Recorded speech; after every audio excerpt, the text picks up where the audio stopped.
राखी बांधिली। भाई केते दिन हवा से 3 मास होला यहाँ। मु राखी धरी जगी बसिछि मो सुना भाई को। मो सुना भाई केतेबेले आसीबो मु ता हाथ रे राखी बांधिबी। भाई भाई कही डाकिबी। मो भाई कुआड़े चली जाइछि ताकू खोजी आण, ताकू खोजी दियो।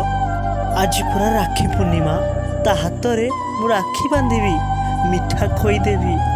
मो भाई कुआड़े चली जाइछि ताकू खोजी आण।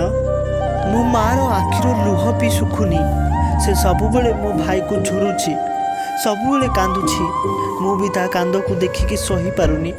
भगवान मो भाई को फेरई आण। आज्ञा हाँ दर्शक बंधु, एमिति एक हृदय विदार घटना देखा मिली कटक जिला निश्चिंत कोइल ब्लॉक मोहम्मदपुर पंचायतर मोहम्मदपुर ग्राम रे।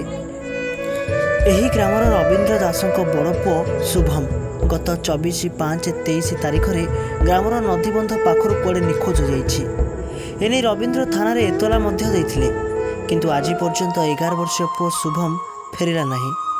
किंतु आज होछि रक्षा बंधन। तार सान भौणी बाट चाहिछि भाईर। भाई केतेबेले आसीबो आ भौणी ता हाथ रे राखी बांधिबो। एपटे बिचरा माटीर मध्य कांदी कांदी आखिर लुह सुखु नाही। माँ मध्य झुरुछि तार पुओ को।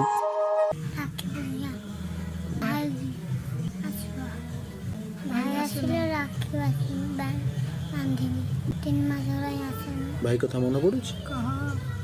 जेते राखी पूर्णिमा मो पुओ को नहीं जाइछन्ती। मो पुओ को जो चाहू मो पाखु जेते शीघ्र फेरी आसु।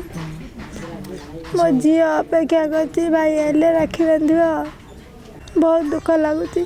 झेटी बसिछि भाई आसिले राखी बांधिबो बोली बसिछि राखी बांधिबो बोली। आज गोटे केड़े दिन मनर खुशी दिन देखा पुअटी ना आसी ना नहीं जाइए नई बंध देहरु 10 दिन है आज आम जाइली एसपी बाबा को चिठी होती कलेक्टर पाखी आम शिशु कल्याण कमिटी अच्छे से भी दिखाई मैंने कहीं बुझाबुझी करना भगवान बुझे मो।